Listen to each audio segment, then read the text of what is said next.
Националната стратегија за безбедноста на сообраќајот на патиштата за периодот до 2030 година денеска е пред пратениците на Собраниската комисија за одбрана и безбедност.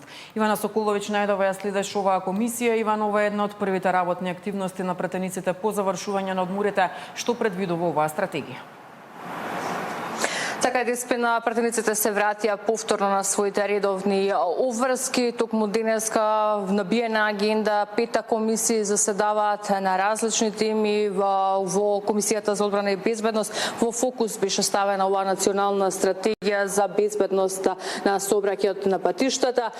Ќе се заседава и на останатите комисии каде што ќе се расправаат и ќе се разгледуваат годишните извештаи на судскиот совет, на советот на јавните обвинители, на јавното обвинителство, ќе се разговари за разрешување и менување на членови на државни комисии. Како што кажа, во фокусот на денешните разговори помеѓу пратениците е токму националната стратегија за безбедност во сообраќајот во матичната комисија за одбрана и безбедност. Предлагач се јавува Министерството за внатрешни работи, токму министерот Панче Тошковски ја образложи целта на оваа национална стратегија за периодот од 2026 до 2030 година. Како што вели, целта е намалување на сообраќајните незгоди на патиштата низ државите, како и намалување на бројот на жртви, особено во текот на летниот период. Како што посочи самиот тој, визијата е дека секој живот е важен и вели дека ова национална стратегија се потпира врз рамката на светските параметри, велејќи дека сме практично поврзани со онаа светска рамка, како што реков, Zero Vision, односно нула жртви на патиштата.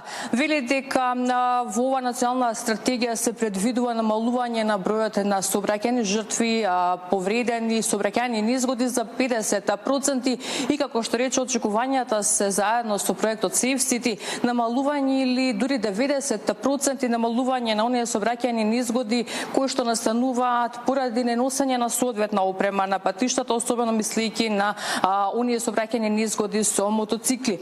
Токму сподели една информација дека само во август месец до денеска од оние жртви кои што се регистрирани на патиштата, најголемиот дел се направени токму со мотоцикли, а од 6 жртви на патиштата дури 4 биле токму поради немање соодветна опрема и од страна на мотоцикли. Еве го планот кој што тој го представи и очекувањата за онаа програма со намалување на дури 50% на сите овие сообраќајни незгоди, повредени и жртви на патиштата.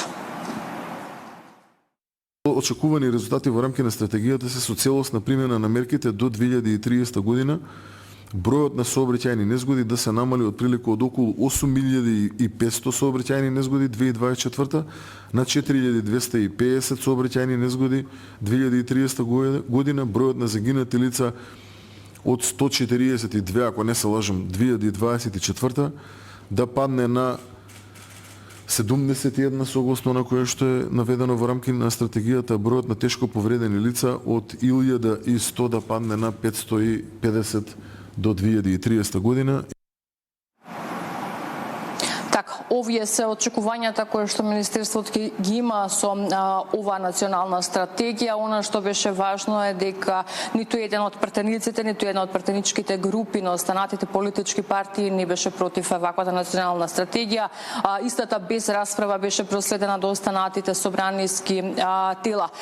Ова е околу националната стратегија за безбедност, како што споменав, во фокусот ќе бидат ставени годишните извештаи на оние правосудни органи, практично на судскиот совет, советот на јавни обвинители, јавното обвинителство, ќе бидат представени нивните забелешки, постигнувања и оние случаи кои што биле изминатиот период, особено последната година, со тоа што во делот на извештајот за јавното обвинителство фокусот се става токму на случајот Пулс. Какви ќе бидат расправите, дали ќе има забелешки по сите овие извештаи, каков ќе биде исходот од сите овие комисии, ќе пренесеме целосна слика во вестите во 16 часот.